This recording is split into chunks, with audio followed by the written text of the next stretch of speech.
Muy buenos días, amados. Dios los bendiga. Qué regalo maravilloso podernos encontrar una vez más en esta preciosa mañana y poder celebrar que somos muy amados, que somos muy amados por nuestro Señor y Salvador, que somos muy amados por aquel que nos pasó de las tinieblas a su luz admirable, de aquel que nos pasó de muerte a vida, de aquel que nos rescató cuando estábamos muertos en nuestros delitos y estábamos muertos en nuestros pecados. Que su gracia maravillosa alumbre de una manera especial cada una de nuestras vidas para que podamos ver con más claridad todo lo que el Padre nos quiere revelar acerca de la hermosa vida de su Hijo y todo lo que Dios ha dispuesto a manifestar a través de esa vida en cada uno de nosotros. Que esa gracia maravillosa nos alumbre en esta preciosa mañana. No perdamos de vista, venimos hablando acerca de el reino de Dios y cómo el reino de Dios está establecido en el Hijo. En Él fueron creadas todas las cosas, sean visibles o invisibles, sean tronos, sean dominios, sean potestades. Todo fue hecho por medio de Él y para Él. Y el Señor va alumbrando nuestro corazón porque en la cruz del Calvario fuimos hechos de nuevo.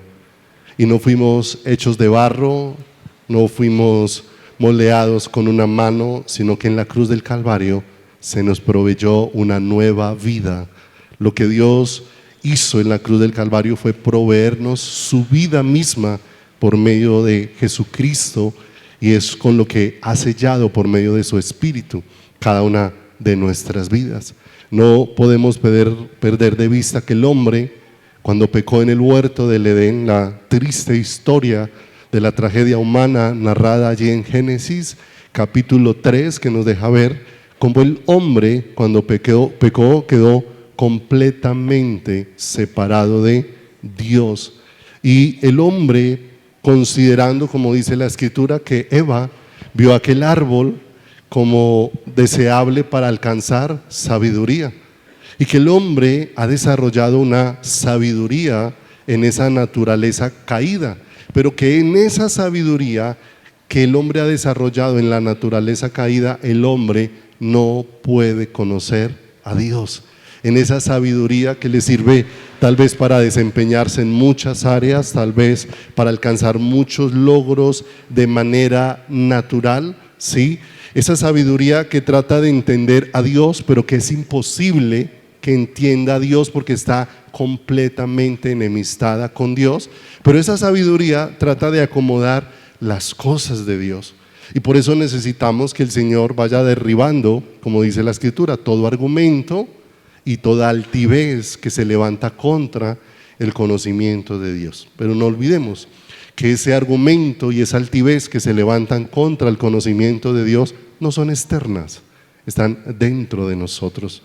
Todo eso que se levanta, que resiste a Dios, que resiste el conocimiento de Dios, que resiste la vida de Dios, está dentro de nosotros. Pero el hombre, en esa sabiduría que adquirió del árbol de la ciencia, del bien y del mal, ha considerado muchas cosas y las ha considerado y las ha traído para volverlas del plano espiritual. Porque el hombre considera que su vida está bien porque el hombre sabe dónde está ubicado geográficamente, ¿cierto? Porque sabemos dónde estamos. Si a cualquiera de nosotros se nos preguntara dónde estamos ubicados geográficamente en esta mañana, con toda seguridad que la mayor parte de nosotros, tal vez los niños muy pequeños no ubiquen, pero ya los que somos adultos podemos ubicar geográficamente dónde estamos.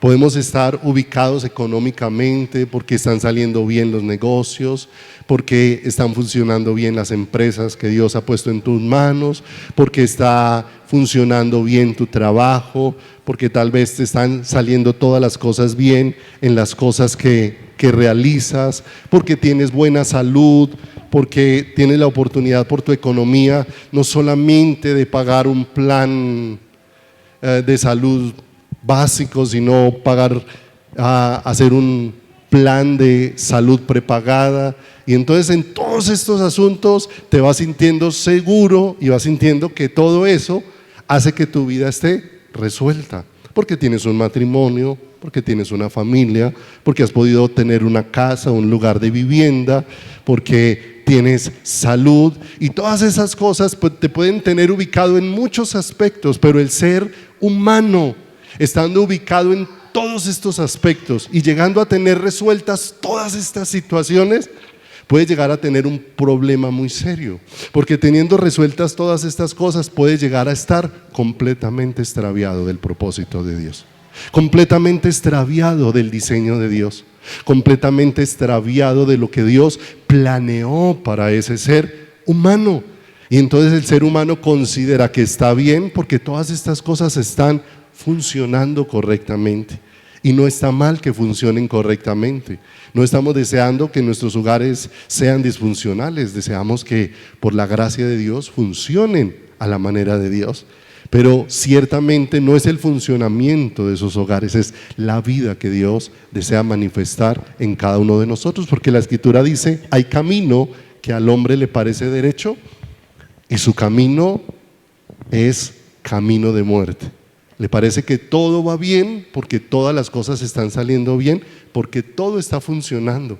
Pero si todo está funcionando y el propósito de Dios no se está cumpliendo en nosotros, ciertamente con todo funcionando estamos completamente perdidos y extraviados. Romanos 8:29 nos deja ver, 8:28 y 29 nos deja ver que el propósito de Dios es que todos seamos conformados a la imagen y a la semejanza de su Hijo, que todo lo que la vida de Dios desea instalar, establecer, manifestar, dejar arraigado, establecido de una manera firme en cada uno de nosotros, es la gloriosa vida de Jesucristo en cada una de nuestras vidas. Por eso tenemos que entender a la espera de que estamos, porque hablando del reino de Dios, todavía muchos están esperando la manifestación del reino de Dios, cómo habrá de manifestarse, y esperamos mirando los gobiernos, esperamos mirando cosas externas, pero ciertamente Dios ha decidido manifestar su reino en la vida de su Hijo,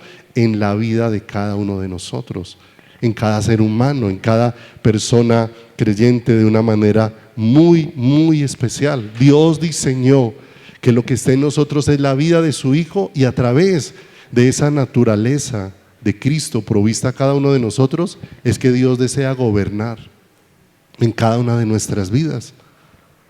Si me acompaña un segundo a Segunda de Reyes, en el Antiguo Testamento, capítulo número 5, versículo número 26.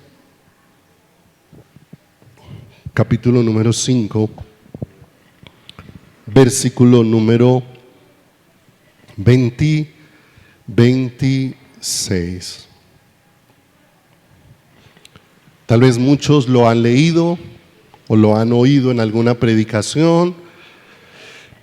La obra que Dios hizo en un hombre sirio, general de ese ejército, llamado Naamán, y cómo Dios en su infinita misericordia limpió a este hombre que sufría de lepra, y que aunque se ponía un uniforme de general, cierto, debajo de ese uniforme estaba escondida una condición tremenda para la vida de un ser humano. No olvidemos que la lepra es una figura del pecado en la Biblia, ¿cierto?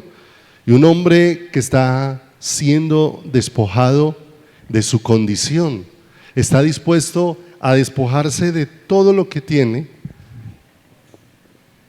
para que su condición sea cambiada, sea transformada. Pero en ese mismo escenario hay una persona que, viendo lo que Dios está obrando, no está entendiendo nada de lo que Dios está haciendo, y su corazón está inclinado en otra dirección, su corazón está inclinado en otro camino. Y el nombre de esta persona en esta historia del versículo 26 es un hombre llamado Giezi.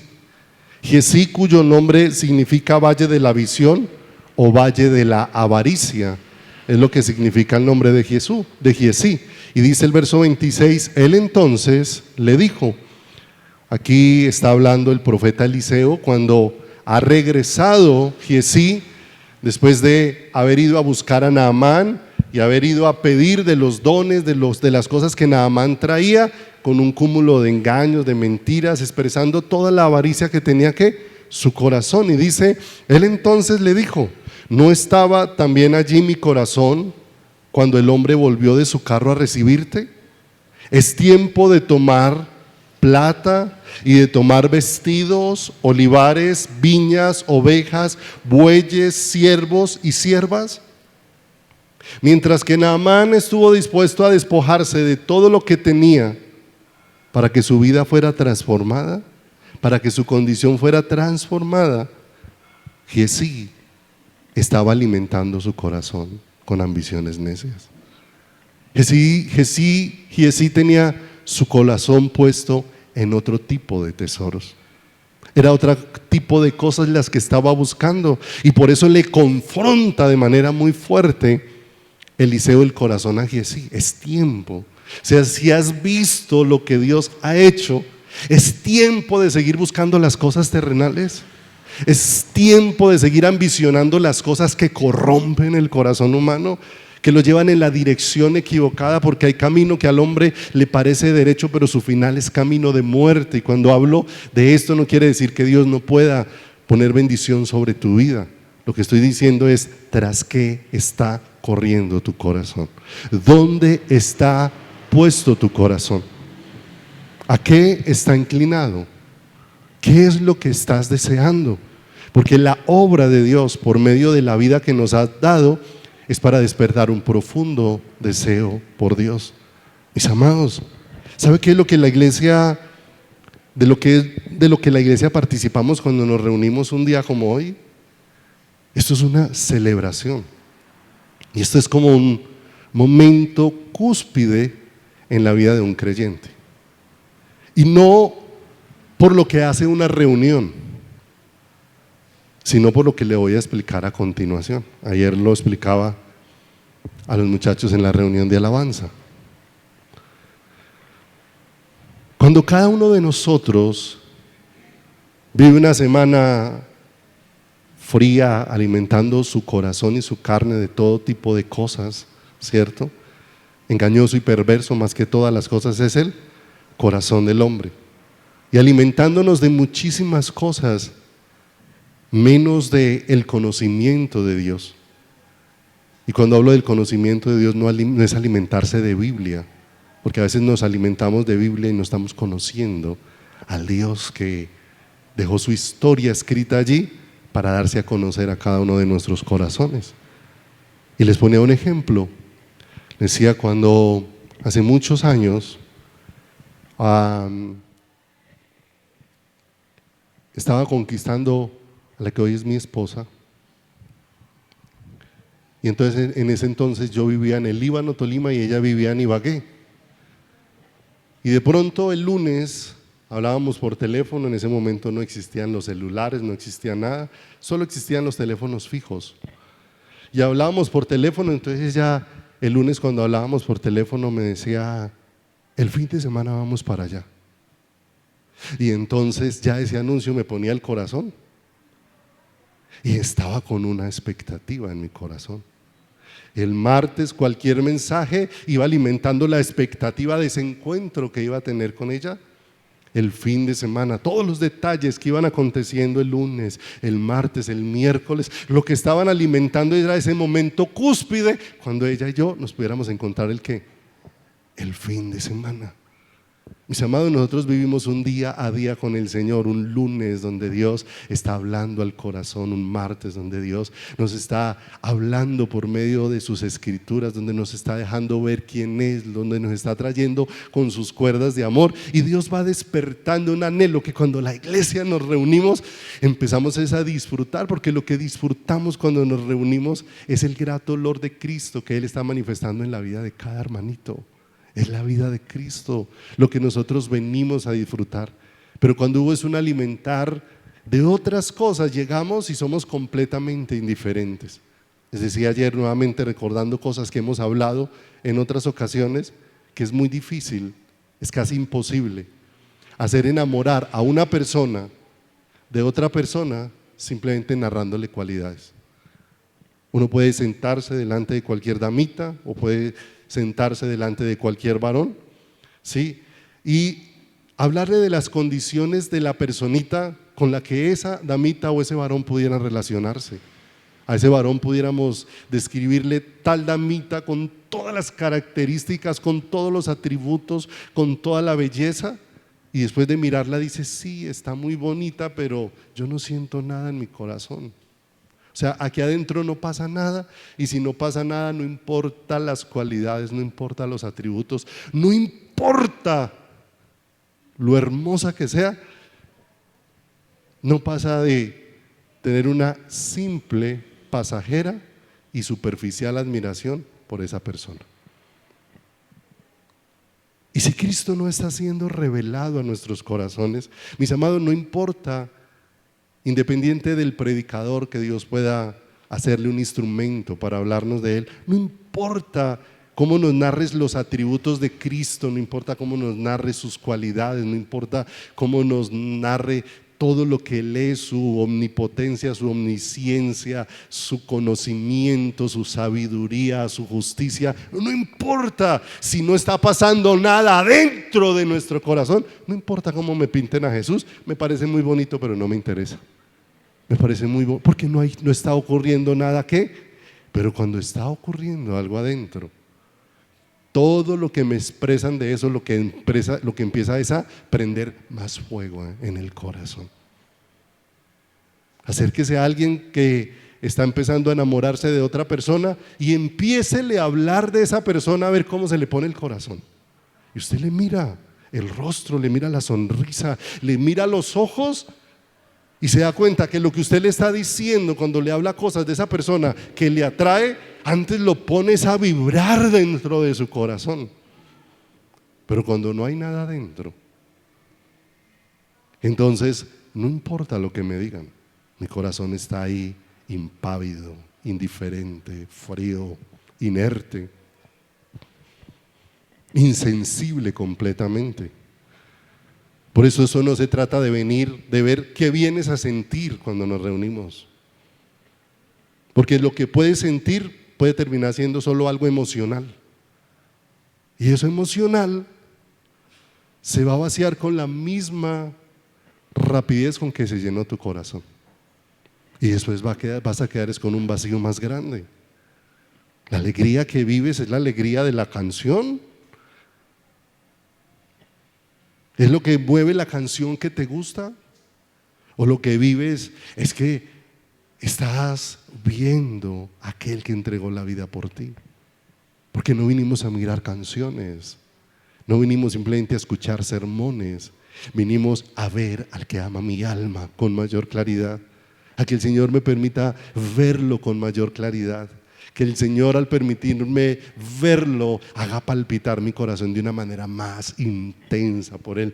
Que salga, leía algo que me llamó mucho la historia preparando algo de la enseñanza de los miércoles, hablando de la insensibilidad que el pecado produce en el corazón. Y leía lo que hace unos 70 años hacía la iglesia. Y me llamó mucho la atención porque hace unos 70 años, la iglesia no era tan popular, la iglesia no era tan numerosa, la iglesia no era tan visible, la iglesia no estaba en todos los medios, pero en medio de todo eso había un pueblo conectado con Dios. Y leía la historia de que muchas veces la iglesia salía del servicio en la mañana, se reunían a almorzar y toda la tarde seguían rumiando lo que el Señor les había expresado en la mañana. O sea, era un reunirse en familia a seguir rumiando lo que Dios, ¿cierto? Para nosotros hoy en día todo termina cuando decimos amén y pasamos esas puertas, como que ahí ya terminó todo lo que me interesaba oír y recibir de quién, y recibir de Dios. Pero ver eso tan especial que ocurría y cantidad de cosas a las que necesitamos que Dios nos vuelva sensibles. Y no estoy hablando de esquemas religiosos, estoy hablando de lo que produce un deseo en el corazón del ser humano. Porque cuando alguien empieza a enamorarse, mis amados, Usted a toda hora quiere. ¿No he visto el primer enamorado que le digan, quiere ver a su novia y diga, no, qué pereza? ¿Cierto? Antes, al contrario, de cualquiera que se tilda enamorado, siempre el tiempo es muy poquito. Oiga, llevan 5 horas charlando en esa sala. 5 horas me pareció un instante, me pareció un momento, me pareció un suspiro. Los que hacen visita en la puerta y con estos fríos de Manizales, se asoma uno, no tienen saco, no tienen nada y están fríos, congelados, parecen una nevera. Y usted no tiene frío, tiene esos labios blancos, traslúcidos, ¿sí o no?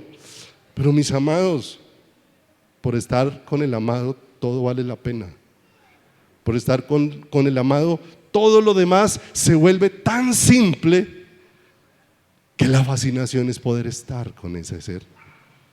Y ese es el llamado y es lo que Dios está despertando a través de la vida de su Hijo en cada uno de quién, en cada uno de nosotros. Por eso necesitamos ser partícipes de toda esa sensibilidad. Aconteció algo. ¿Cómo está Naamán después de lo que Dios ha hecho en él? Naamán está dispuesto a seguirlo entregando todo, a despojarse de todo lo que sea necesario. Algo glorioso vino a su corazón, pero ahí cerca de él hay un tal Giesi que ni siquiera se ha percatado de lo que Dios está haciendo. Para Giesi, lo que aconteció con Naamán es un simple milagro. Para Naamán significa que fue pasado de muerte a vida. Y como para Giesi es un simple milagro, entonces Giesi sigue alimentando las ambiciones necias de su corazón. Pues reclamó una recompensa que ni siquiera le pertenecía a él y fue la escondió, ¿cierto? Es tiempo de tomar plata, de tomar vestidos, olivares, viñas, ovejas, bueyes, siervos y siervas, verso 27, el 5:27 de Segunda de Reyes. Miren lo que dice acá, qué tremendo intercambio. Naamán despojándose de todo por un tesoro que ahora estaba alumbrando su corazón.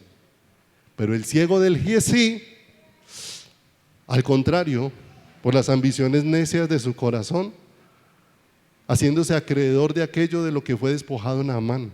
Verso 27, por tanto, la lepra de Naamán se te pegará a ti y a tu descendencia para siempre. Y salió delante de él leproso, blanco como la nieve. Mis amados, no podemos, como Giesi, seguir ciegos. Por eso Dios está obrando de una manera especial por medio de la naturaleza de su Hijo, para llevarnos a desear las cosas de arriba. Naamán tuvo que experimentar humillarse, ser despojado aún de sí mismo, enfrentarse a una cantidad de situaciones de su propio corazón. Llegó hasta la puerta de Eliseo, esperando que al conocer Eliseo el puesto de preeminencia que tenía Naamán, Eliseo saliera a atenderlo y Eliseo ni siquiera se asomó a la puerta, le mandó una razón. Cuando escuchó la razón, se llenó de ira, se llenó de enojo. Se iba a devolver en el camino. Al lado hay unos que le ruegan, Señor, pero tú necesitas ser cambiado. Cede y se va a sumergirse en el río Jordán, pero va refunfuñando en su corazón.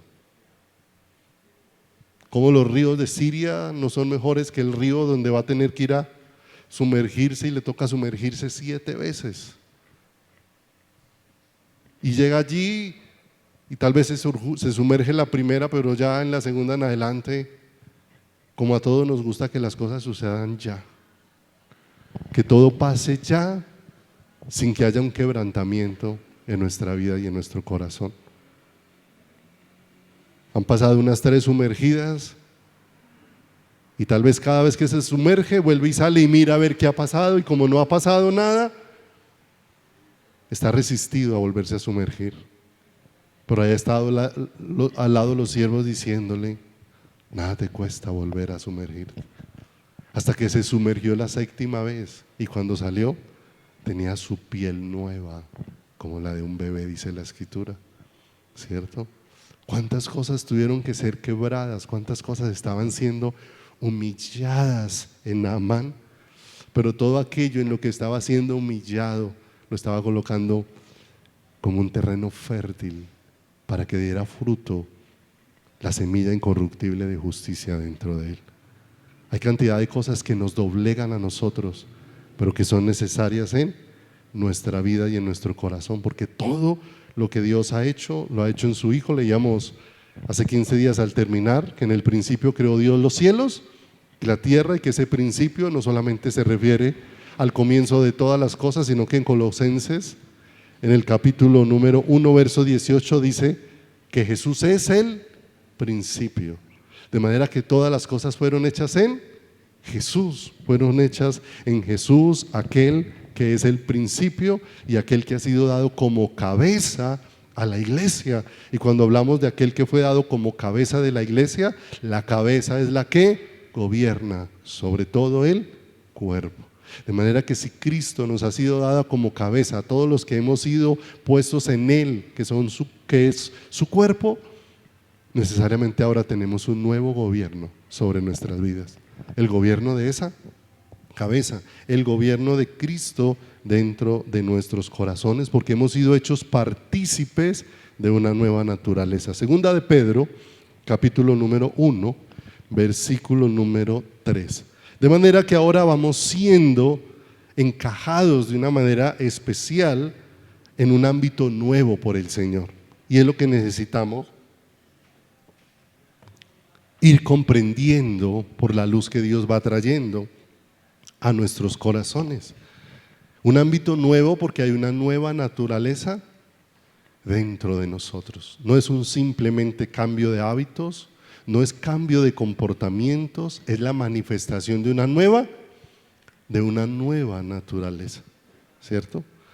La única forma de que en lo natural un animalito deje de comportarse como Dios lo diseñó y empiece a comportarse como otro animalito completamente diferente, es que a ese animalito le sea cambiada la naturaleza. No hay otra forma, no hay otra forma. Y es la única manera de que Dios puede transformar nuestras vidas. Nos ha provisto una nueva naturaleza. Dice segunda de Pedro capítulo número 1, verso 3, como todas las cosas que pertenecen a la vida. Y ahí no estamos hablando de existencia. Todas las cosas que pertenecen es a la vida de Dios. No olvidemos quién es la vida de Dios, ¿cierto? La vida de Dios es una persona. La vida eterna que estaba con el Padre y se nos manifestó. ¿Quién es la vida eterna? Jesucristo. Es una persona. Todas las cosas que pertenecen a la vida, o sea, a esa vida de Cristo y a la piedad, y no olvidemos que piedad no corresponde a la práctica de actos religiosos. Eso es lo que define el diccionario como piedad, realización de prácticas religiosas. Pero en la Escritura, piedad corresponde a la manifestación de esa vida que ha sido provista a cada uno de nosotros. Si Dios nos ha provisto una nueva vida, la vida piadosa es la que manifiesta esa nueva vida y se va haciendo visible dentro de cada uno de nosotros. El comportamiento religioso no es la manifestación de una nueva vida, ¿cierto? Lo hemos aún tocado los miércoles, que nosotros asumimos tantas cosas, todos, siendo yo el primero, ¿cierto? Comportamientos que nosotros creemos que nosotros somos más espirituales cuando cambiamos el hablado, ¿cierto? Entonces nosotros estamos hablando de manera normal y si le dicen ore, cuando vamos a empezar a orar, como que cambió toda la forma en que hablamos y nos expresamos y cambió todo el asunto dentro de nosotros. ¿Por qué cambió? Porque nosotros consideramos que lo que hace espiritual la oración es que la hagamos de esa manera. Mis amados, lo que hace espiritual la vida de una persona es la manifestación de esa vida. La vida en el Espíritu es la vida de Cristo dentro de cada uno de nosotros. Esa es la vida espiritual que nos ha sido provista y en la que estamos siendo instruidos, enseñados y en la que estamos creciendo en el conocimiento de ella, porque muchas veces tenemos un gran tesoro dentro de nuestras vidas, pero no conocemos ese tesoro, ni entendemos el valor de ese tesoro, como todas las cosas que pertenecen a la vida y a la piedad, a la vida de Cristo y a la manifestación de esa vida. Dice, nos han sido dadas por su divino poder, por decisión de Dios, mediante el conocimiento de aquel que nos llamó por su gloria y excelencia. No olvidemos que ninguno llegó por mérito alguno. Cuando estábamos muertos en nuestros delitos y en nuestros pecados, Dios envió a su Hijo en propiciación por cada uno de nosotros. Y dice el verso número 4, en todo ese propósito de Dios, Dios nos ha dado por medio de todo eso preciosas y grandísimas promesas. O sea que todas las promesas de Dios, todo lo que Dios ha prometido en las Escrituras, tiene relación con esa vida que Dios ha dispuesto. O sea que todas las promesas están relacionadas directamente con Cristo y con la vida de Cristo, que es lo que nos ha sido ¿qué? Proporcionado a todos y cada uno de nosotros. Nos ha dado preciosas y grandísimas promesas para que por ellas llegaseis a ser participantes de ¿qué cosa dice ahí? De la naturaleza divina. Todo lo que Dios ha prometido es para hacernos partícipes de la naturaleza de Dios, de la vida de Dios dentro de cada uno de nosotros. Todas las promesas apuntan en esa ¿qué? En esa dirección. La sabiduría del hombre es la que las ha desviado en muchos ¿qué?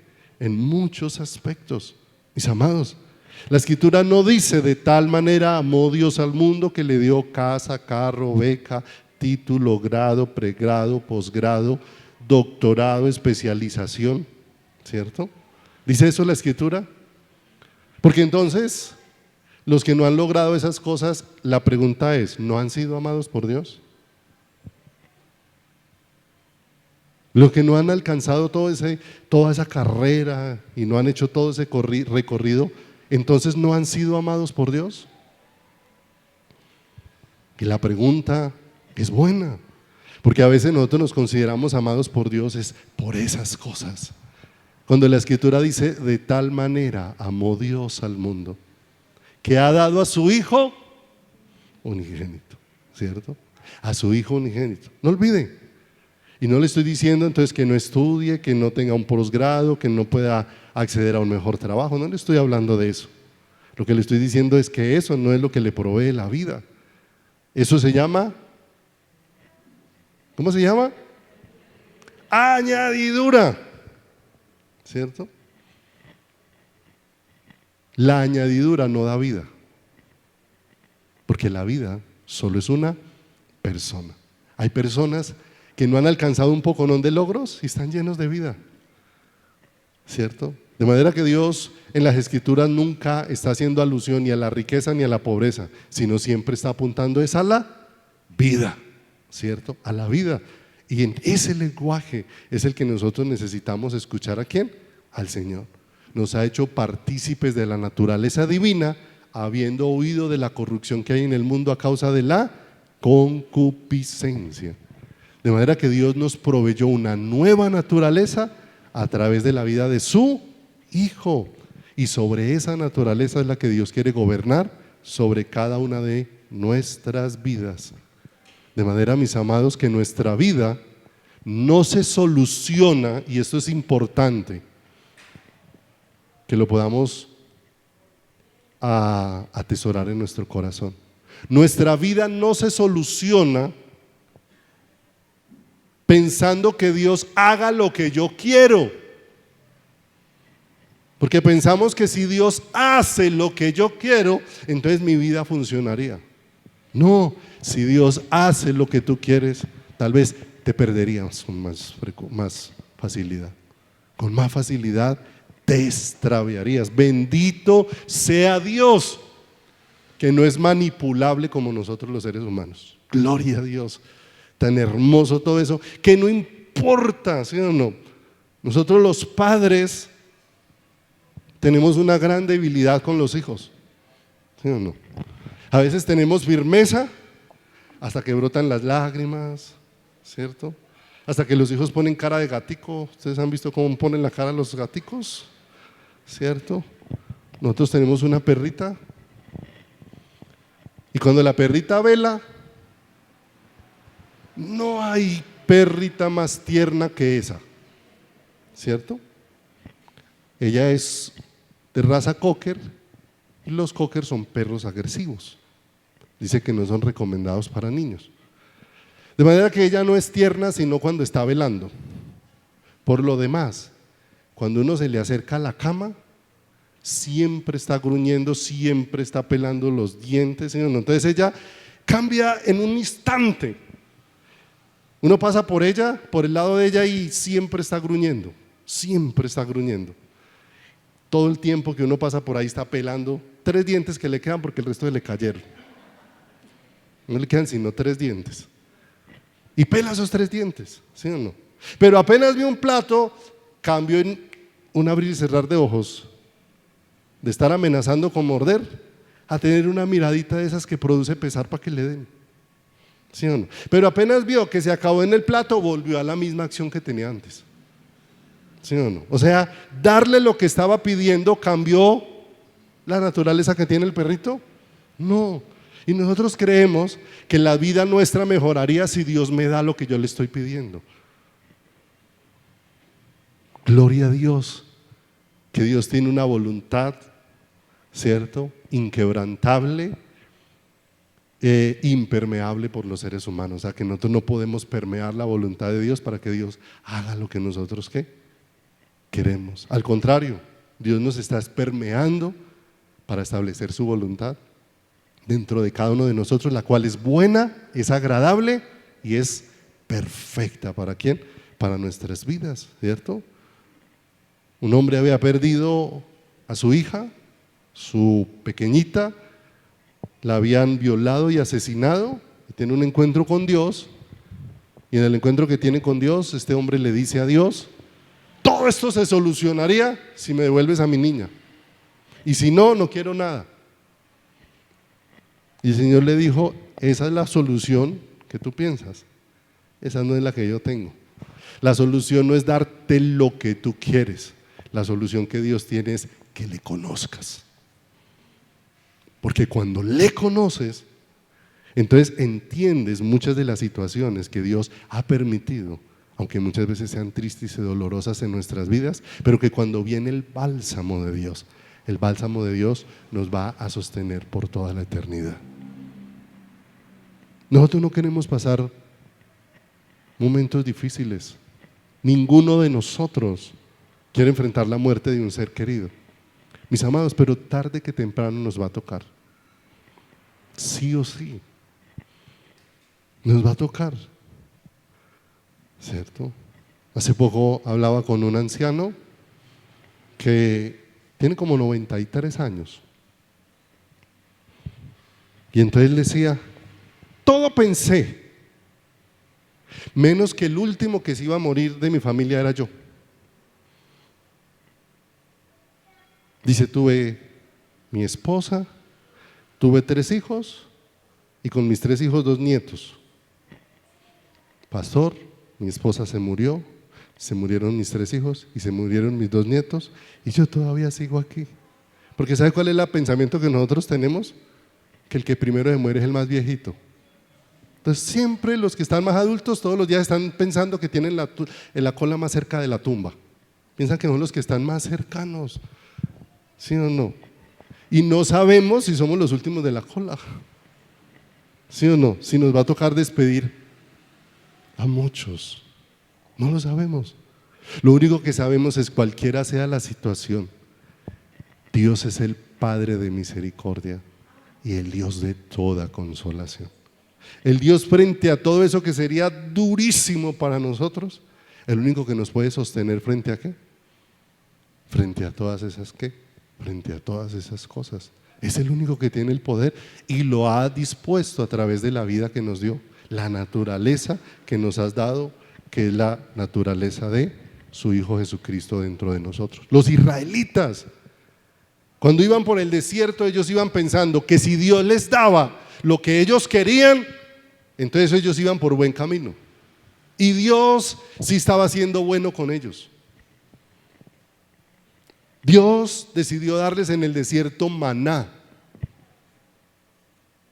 un tipo, una figura de lo que es Cristo, alimento, pan del cielo, dice la Escritura, les dio a comer. Pero en medio de todo ese caminar, ellos se levantaron y dijeron: queremos carne. ¿Sí o no? Ahora Dios les concedió que consumieran, que comieran carne. Dice que vino un viento del sur y trajo tanta cantidad de codornices que había que recorrer un día de camino para llegar hasta donde terminaban las codornices que habían llegado. Y dice que se desaforaron a comer carne de tal manera que le salía hasta por las narices. Se indigestaron, ¿cierto? Y muchos se murieron. ¿Qué pensaba el pueblo? Si Dios nos da lo que queremos, entonces vamos a tener vida. No, no se trata de que Dios nos dé lo que queremos. Se trata de que Dios nos dé es vida, y la única vida que Dios quiere manifestar es una sola. Por eso no somos de este mundo, estamos en este mundo, claro, tenemos contacto con este mundo, pero nuestra ciudadanía no es de acá, es de los cielos, de donde también esperamos al Señor y ¿qué? Y Salvador. Ubíquese en Génesis capítulo número 2, verso 8. Génesis capítulo 2, verso 8. Todo esto nos ayuda en muchos aspectos a recibir luz de parte del Señor. Cuando el hombre en el huerto del Edén vio el árbol de la ciencia del bien y del mal, dice la Escritura que lo vio como árbol codiciable para alcanzar ¿qué? Sabiduría. Y alcanzó una sabiduría que le permite tener logros ¿qué? Logros naturales, logros en las cosas naturales. Pero tristemente, la misma sabiduría que le permite al ser humano tener logros en las cosas naturales es la misma sabiduría que lo hace tan perverso para poder conocer a Dios. Lo hace tan perverso para poder conocer a Dios, para poder conocer los designios de Dios. Porque esa sabiduría natural contempla es a un Dios que está a su servicio, ¿cierto? Así ha contemplado la iglesia a Dios. Jesús dijo: yo estoy entre vosotros como el que sirve. Pero eso no significa que Él está a nuestro ¿qué? Servicio. Porque a veces nuestras oraciones son como más bien dándole instrucciones a Dios, que más bien sometiéndonos ¿a quién? Sometiéndonos al Señor con todo nuestro corazón.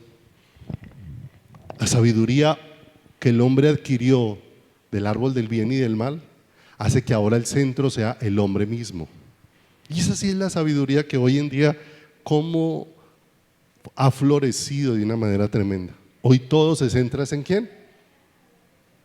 En el ser humano.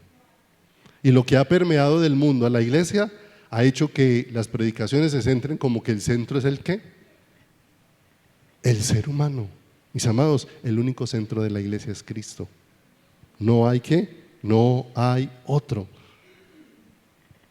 Génesis capítulo 2, verso 8 y 9 dice: y Jehová Dios plantó un huerto en Edén, al oriente, y puso allí al hombre que había formado. Y Jehová Dios hizo nacer de la tierra todo árbol delicioso a la vista y bueno para comer. Pero también dice la Escritura que también allí estaba el árbol de la vida en medio del huerto y el árbol de la ciencia del bien y del mal. De manera que hay dos árboles desde que Dios creó al hombre que definen tanto la naturaleza del ser humano como la eternidad del ser humano.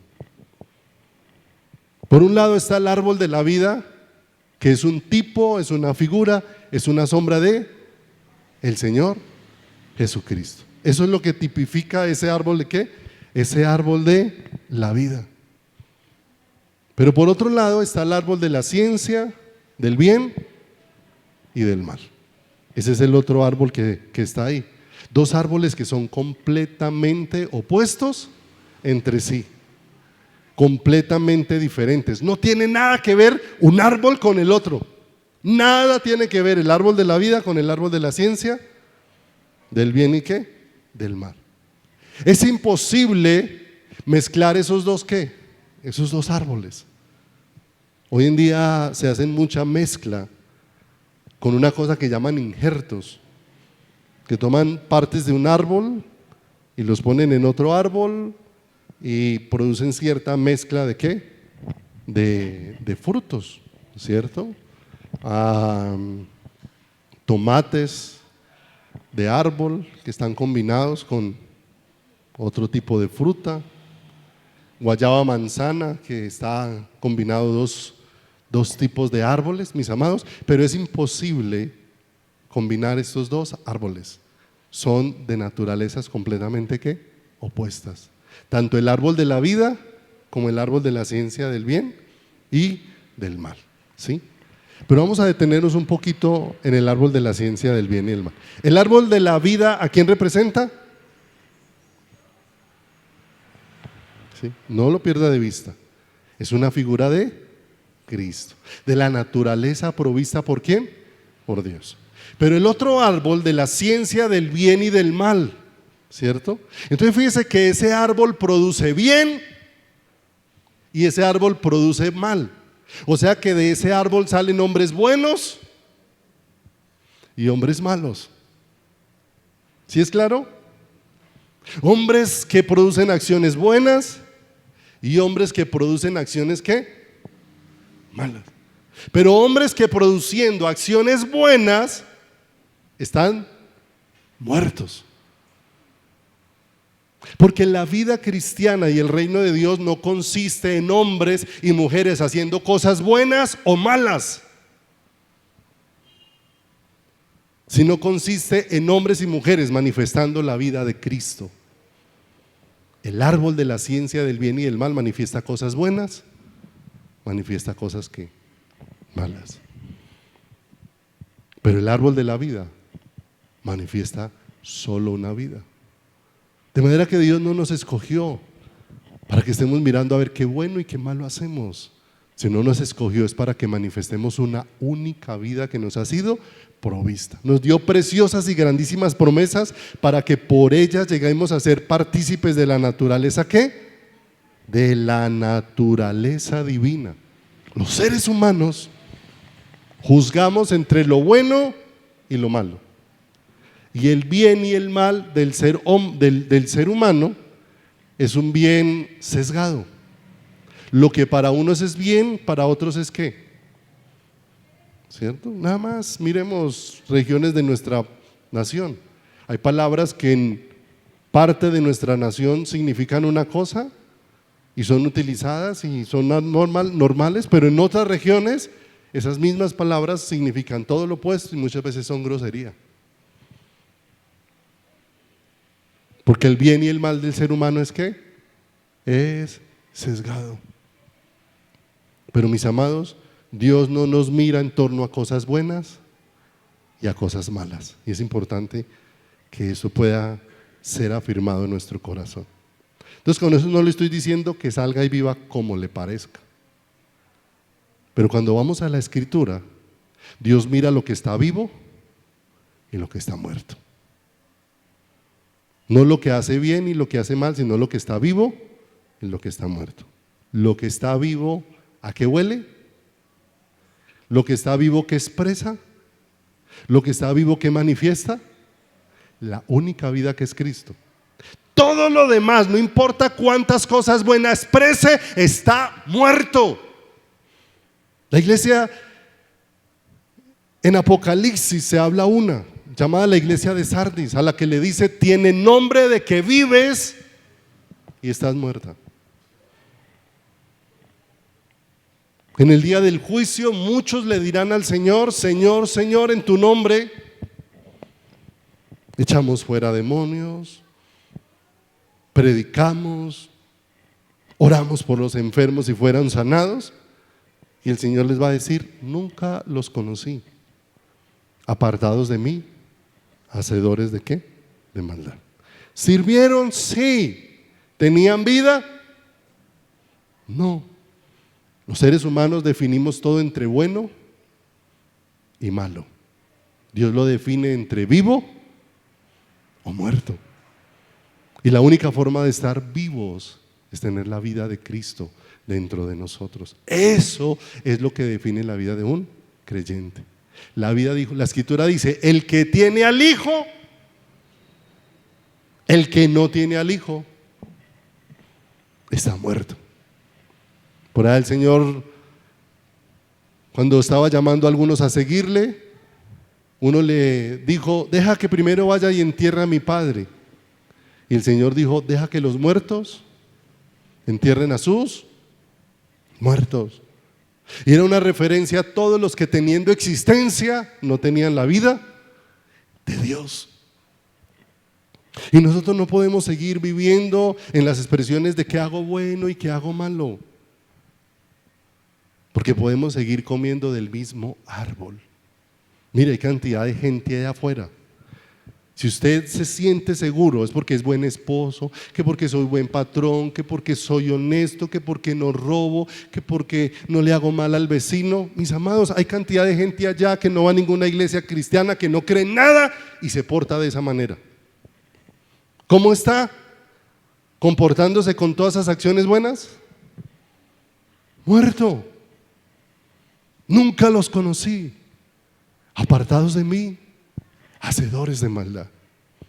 Porque Dios no define la vida en esos términos. Dios la define es: o está Cristo y hay vida, si no está Cristo hay muerte, aunque haya todo el bienestar posible. Bienestar no es sinónimo de Cristo. Pobreza no es sinónimo de Cristo. Riqueza no es sinónimo de Cristo. Salud no es sinónimo de Cristo. Enfermedad no es sinónimo de Cristo. Porque Dios nunca habla de ninguno de esos. No dice que es que el que está rico es porque Cristo lo ama mucho. Y el que está pobre, entonces, no. La Escritura habla de un hombre, Lázaro, que fue llevado al seno de Abraham. Estaba enfermo, los perros lamían sus llagas, pero fue amado por Dios. Fue llevado al seno de Abraham.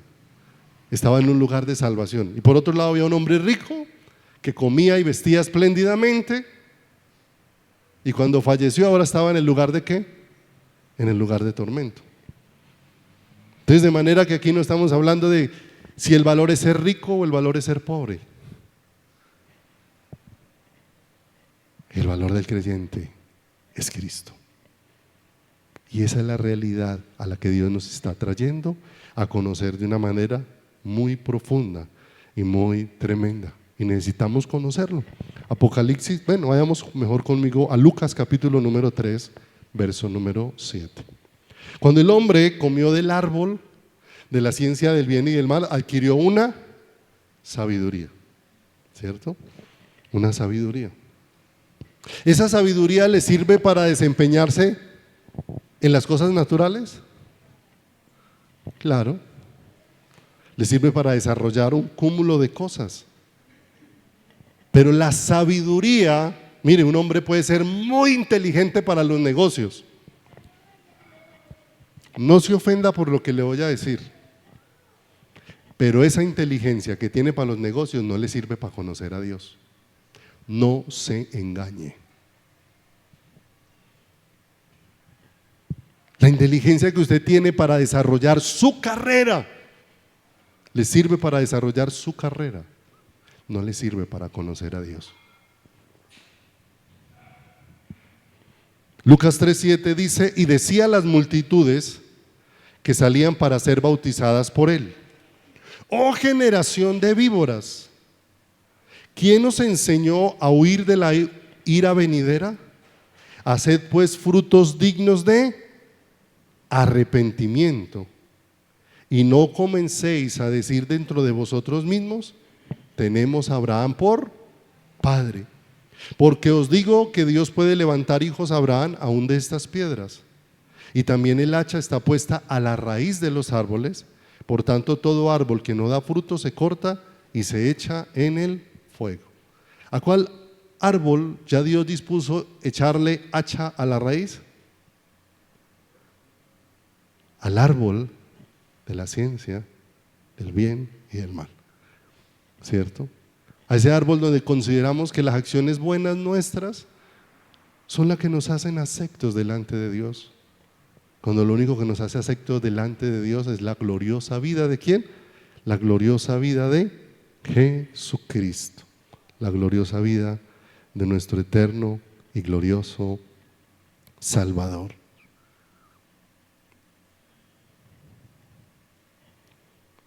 Vaya conmigo ahí más adelantico a Lucas capítulo 10, verso 21. Lucas 10, verso 21. En aquella misma hora, Jesús se regocijó en el Espíritu y dijo: yo te alabo, oh Padre, Señor del cielo y de la tierra, porque escondiste estas cosas de los sabios y entendidos y las has revelado a los niños.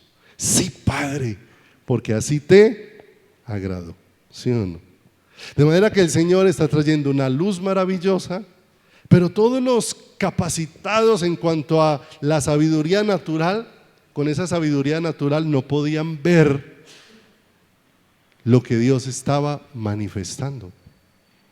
Porque el hombre natural puede definir muchas cosas, pero ver a Dios solo puede ser posible por revelación.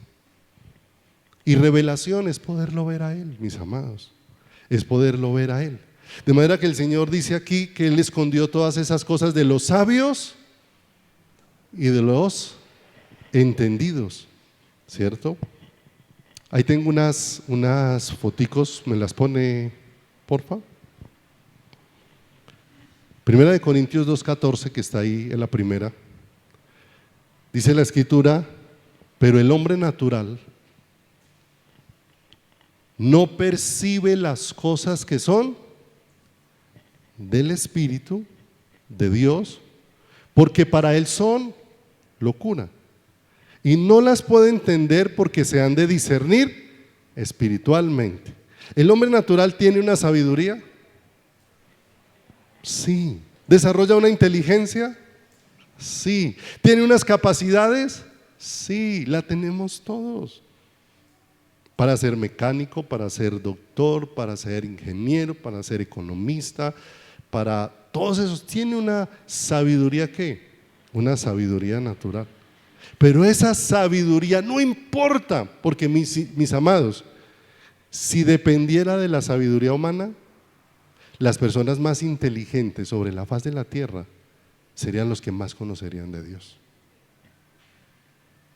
Pero entre más el hombre desarrolla su inteligencia, más el hombre cree que necesita menos ¿de quién?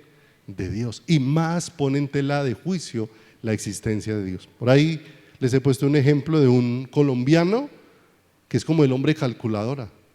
Tal vez algunos lo han escuchado o lo han visto, ¿cierto? Que es más rápido que la calculadora. Le dicen un número ahí larguísimo y la raíz cuadrada de ese número, y mientras la persona está poniendo todavía el número en la calculadora, él ya está dictando la respuesta. Y es colombiano. Lo llaman la calculadora humana. Una destreza impresionante, y no cree en Dios. O sea, tanta sabiduría humana. ¿Por qué? Porque la sabiduría humana no capacita al hombre para conocer a Dios. Capacita al hombre para su profesión. Capacita al hombre para desarrollar diversas áreas. Tal vez capacita a ese mecánico para ser un muy buen mecánico. Pero no importa si sabe armar y desbaratar un vehículo, esa sabiduría no le sirve para conocer a Dios, ¿cierto? Póngame ahí la siguiente, la primera, ¿sí o no? Entonces fíjese, todos los seres humanos nacemos con sabiduría. La siguiente, please. Eso. El hombre natural tiene inteligencia, ¿sí es claro? Todos tenemos inteligencia y la desarrollamos en la medida que vamos ¿qué? Creciendo, vamos desarrollando habilidades, ¿cierto? El hombre natural adquiere conocimiento. De acuerdo al ámbito que lo rodea, va adquiriendo un conocimiento y va adquiriendo unos gustos. Hay cosas que nosotros aquí comemos que en otros lugares no las comen. Y hay otras cosas que en otros lugares comen que nosotros no comeríamos. ¿Cierto? Si usted vaya por allá al Amazonas, en el Amazonas sacan esos gusanos así grandes llamados jojois, creo. No, jojois. Y eso los fritan y se los comen como un chicharrón. Usted ve eso ahí frito y le da ganas de todo menos de pegarle un mordisco a ese gusano. Pero ellos fueron criados en eso, se acomodaron a ese qué. El niño nació en Colombia, fue llevado a Francia y fue criado en Francia. Y ese niño que nació en Colombia, criado en Francia, habla francés y no sabe español. Porque en la medida que fue creciendo adquirió un conocimiento. El hombre va adquiriendo experiencia en la medida que van pasando los años. Tenemos muchas cosas de las que hemos adquirido experiencia. La siguiente, porfa. El hombre tiene dones. Pero mis amados, aunque el hombre tenga dones, los dones no capacitan al ser humano para conocer a Dios. Recuerde que esos a los que el Señor les dijo, nunca los conocí apartados de mí, que tenían dones. Dones para enseñar, dones para orar por los enfermos, dones para libertar a los endemoniados, pero el don no le sirvió para conocer a quién, para el Señor. Tiene habilidades, ¿cierto? Dios provee habilidades, destrezas para tocar instrumentos, para hacer música. Pero mira, aunque tengamos inteligencia, conocimiento, experiencia, dones y habilidades, todas esas cosas, ninguna de ellas nos sirve para conocer a Dios. Lo único que nos sirve para conocer a Dios es que Dios se revele a nuestras vidas. Vamos a terminar por hoy. Primera de Corintios 1:18. Primera de Corintios 1:18. Dice la Escritura, porque la palabra de la cruz es locura a los que se pierden, pero a los que se salvan, esto es a nosotros, es poder de Dios. Pues está escrito, destruiré la sabiduría de los sabios y desecharé el entendimiento de los entendidos. ¿Dónde está el sabio? ¿Dónde está el escriba? ¿Dónde está el disputador de este siglo? ¿No ha enloquecido Dios la sabiduría del mundo? Verso 21. Pues ya que en la sabiduría de Dios, esa es una sabiduría, el mundo no conoció a Dios mediante la sabiduría, esa es otra.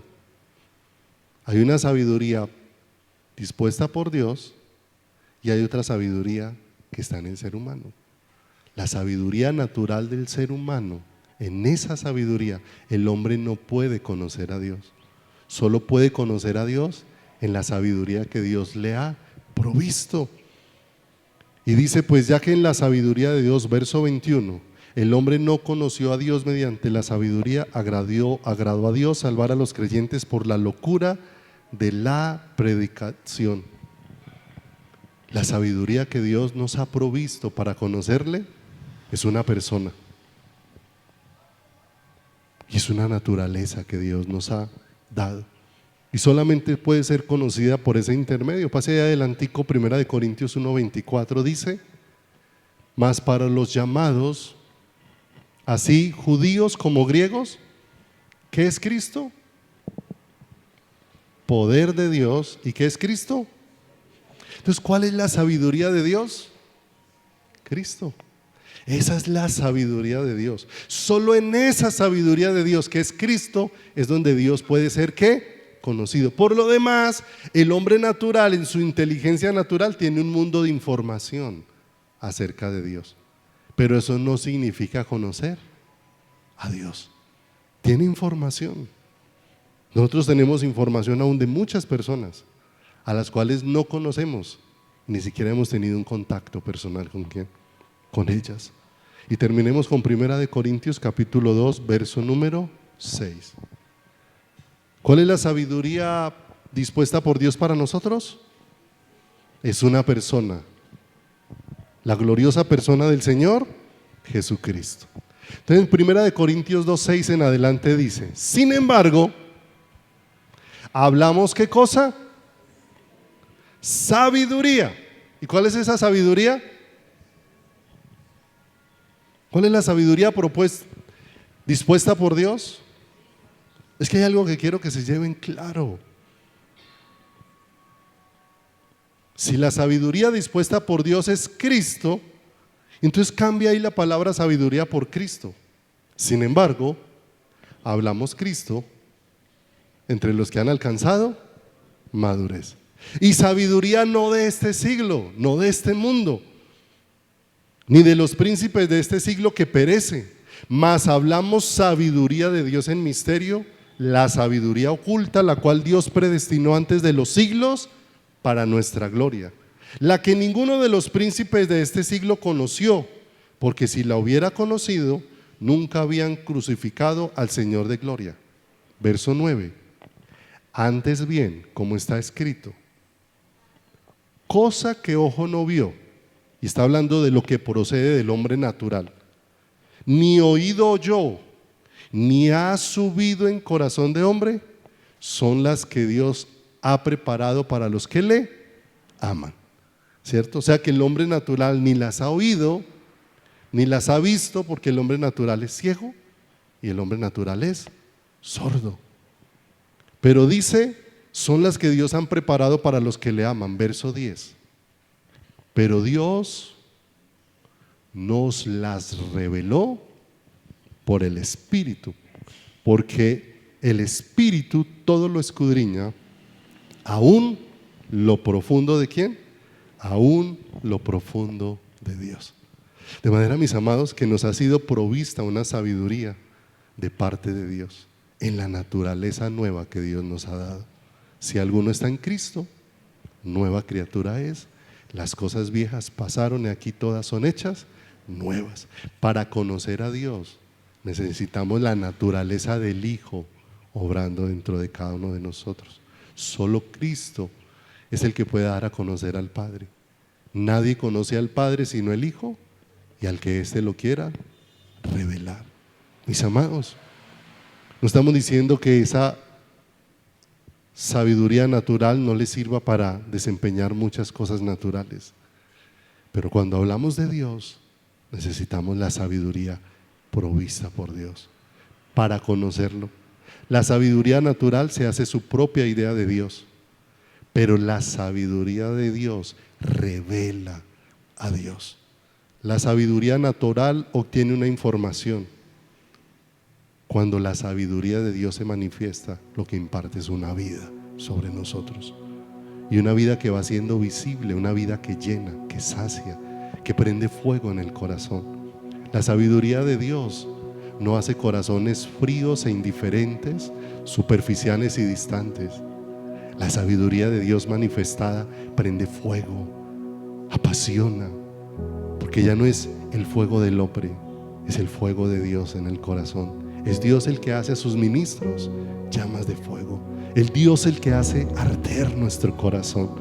Y esa naturaleza es la que necesitamos experimentar y conocer todos los días en nuestra vida y todos los días en nuestro caminar. Dios no quiere modificar ni mejorar nuestra vieja naturaleza. Dios nos trajo fue una nueva naturaleza, la única que nos libra de la naturaleza anterior. Amén. Vamos a darle gracias a Dios.